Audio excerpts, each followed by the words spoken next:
Welcome back to The Big Picture. My next guest is another familiar name in Western New York. Tony Farina has been the investigative reporter in the area for decades. Today, Tony is here to give us the rundown on a positive story here in the area. A new book has come out in celebration of some of the most remarkable women who are part of what makes and has made Buffalo such a great place.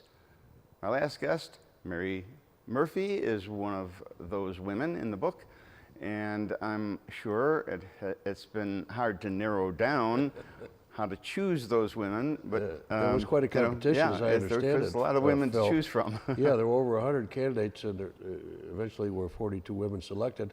And your guest earlier, Mary Murphy, is one of them, and deservedly so, as was revealed in your very good interview with her about what the work she's doing with the Family Justice Tremendous, Center. yeah. And very of course, good. Mary and I have a personal connection. We both worked together at Channel 7 back in the late 80s and early 90s.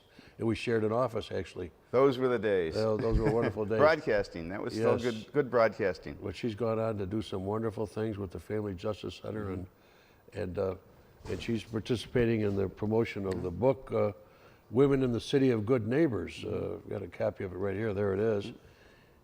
Yep. And Phil, this is a book dedicated to raise money for a nonprofit, Sunil Light Foundation, which is trying to raise as much money as possible to help find a cure for the lethal, deadly childhood disease, Duchenne's muscular dystrophy. Which now that's rare. That's a relatively rare disease. It's not common. So is that considered a kind of a, what do they call it, an orphanage? Yeah, orphan's disease, so that not a lot of attention is paid to it by... I think that's fair to say. Yeah. It's a gene mutation that causes it, and there's only a relatively handful, I think there's only half a dozen or so in Western New York. And the young boy who's Sunil, who's named that foundation, is about 12 years old from Amherst. And of course, the difficulty of this disease is that it's not curable at this point. It's lethal and deadly, and most of young boys and life expectancy isn't that long. So and so there's an effort here to raise money for this, to find a cure, and the wonderful people have contributed to this. These women that are featured in the book are marvelous examples of women in Western New York and Buffalo who don't have so much impact on the community. It's a beautiful book. I mean, it is a beautiful book. Tremendous stories. Yeah, it is. There's some great stories in there. It's only $40. It can be purchased online or calling a number, which there it is there. The Seal Light, www.sunilslight.org, 2430882, and you can get this beautiful book for just $40, and the money goes to the effort to find a cure for this lethal childhood disease. How did the idea for this particular subject come up? I mean, how did they say, well, you know what, we want to do a spotlight for these women, these strong women? It's good. It's a great story, but... Well, I think that the author, Jackie Albaretta, probably had something to do with it. And I think that, I think people put their heads together, including the mother of the child, Sunil, who's a physician herself, a family medicine physician, Neera Gulati. And they come up with an idea of what can we do to try to help and raise some money. And well, strong women, I mean, it's a story not often told in the history of Buffalo. Well, there's some amazing women in this book, Phil, and I'm sure you know many of them. Penny Wolfgang, who you're very familiar with. Yeah. Barbara Howe, a surrogate judge. Yep. Dottie Gallagher-Cohen, from the partnership. Many of those women I've had contact with. Barbara was the judge who did the adoption for my daughter. You know, Michelle Barron, Ginger Davis, Judge Barbara Howe, Joanne Janik. I mean, the list goes on and on of these wonderful women. And there's little stories in there about each of them in this book.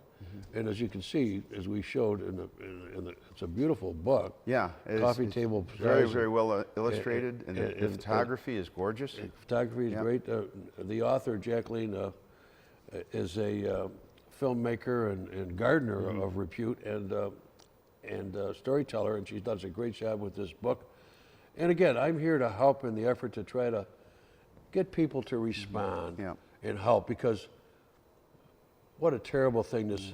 Well, this this Sunil, Light Foundation, and it's named after the young man. Young man, And this orphan disease, it's a very difficult situation when you have a disease that's this devastating, and yet it's so rare that the big companies don't have an incentive to put money into solving the problem, because they just don't have the volume there to get a return on investment. Well, you're right. Now, business is business, and I understand that they have to have a reason to invest and they have to make a profit and so on. But when you make it a human story and you see how it affects these young children, it just touches your heart. I mean, Sure, it's just- absolutely. You just Well, I feel think- so helpless. I think that's the hope here, that if you could see this thing up close and personal and see how it impacts people. And There may be families. something out there that can immediately help, but making the connection. I mean, it could be something so simple that there's a connection with another disease, that if you could just basically do the experiments and have the money, the funding to do the research. Well, that's right. You can basically say, hey, if we just move this medicine over here, guess what? It's going to help. But you just have to have the resources. No question. There's been tremendous progress made in dealing with cancer and helping people live much longer after a cancer diagnosis. I've been through it myself, and I've had 2 bouts with cancer, and like I would, I'm still here. But it takes a lot of effort, medical research, studies, tests, and so on and so forth. And like you say, without the focus of a national crisis at hand here, you don't have that attention in the medical community and medical research community to do that, or the incentive. And so the hope here is Sunil's Light is to bring light on Duchenne muscular dystrophy, what its deadly consequences are, and hopefully we can find a way to increase the medical research and study and come up with a way to maybe promote longer life for these victims or these people with this terrible disease, or make their lives as they live them better. I mean, like you say, it's a very touching and moving thing to see. In this day and age, we hear all the time about good causes and people in need. And, we have so many charities in Western New York that I know people get bombarded with requests for, help here and help there. And it's tough. I mean, economies are always tough. Sure. But in this particular case, there's this, it's not as if you don't get anything in return. You have a tremendous book. It's well done. It's a good part of Buffalo. It's a good part of Buffalo's history. Absolutely. And present. No question. So it's, if you're going to put your money someplace that's going to help, it's something to consider. It really is. Well, it's I something appreciate that, Phil. you can. That's very kind of you, because, as you say, it's a wonderful book. These women, all of them, have contributed mightily to this community, many of them in a charitable way and in a giving way, and in a positive way. The guest you just had on, Mary Murphy, is an example of that, of the kind of people that are in this book. She does so much good work with the Family Justice Center, and again, there are 41 other women here. Yeah, one of the common threads with all these women, and I know Mary, and I've known Mary for years, and even when she was a reporter at Channel 7, she would personally get involved with the stories. I mean, a lot of us in this industry, we tend to get hardened to the stories. We see tragedy all the time. Yeah. And if you don't maybe get a little bit hardened to those stories, you kind of go crazy because you can't take it home with you all the time. Yeah, it's hard to separate sometimes, but I always said, and I've done a lot of speaking at journalism classes and at colleges, etc. And of course, it's a little different today in the world of journalism than it was sort of in my heyday. Much different, yes. But we both go back a long way. But I always tell young people that want to get into journalism, if you don't care, don't get into it. Because you're not going to get into it for the money anymore. Right. You might make some money, but you never know. But you have to care about people. You have to care about causes. You don't have to necessarily. And I advocate this. Don't take a position. Right. but tell people what's going on. Right. And Well, do that's it what with journalism, sensitivity. that was what journalism was all about. Objectivity. Is you were supposed to tell the facts of the story Yeah. and let the people make a decision. And I as to, I you wish know, that were the way now. it's not the way it is. Too much has gone the other way. But again, that's, you know, you have to care or you can't really do the job well.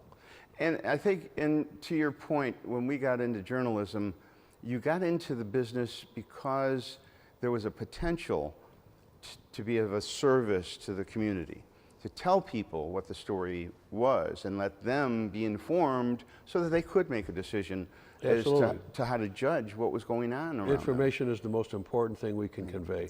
Well, and, you know, got to give people some. Let them make the decision, Yep. but let's tell them what's going on and tell them factually. Yep. You know, don't put spin on it. Tell them what's going on. Here's what's happened. You decide. You want to pay this? You want to make? You want to raise this guy's salary or change this law? Okay, here are the issues. Now you decide. And that's what that's what journalism should be about. Can we put the contact information for getting, there you go. If you want to get this book, you can go to this website or call this number, and it's worthwhile. It's a very valuable book to have.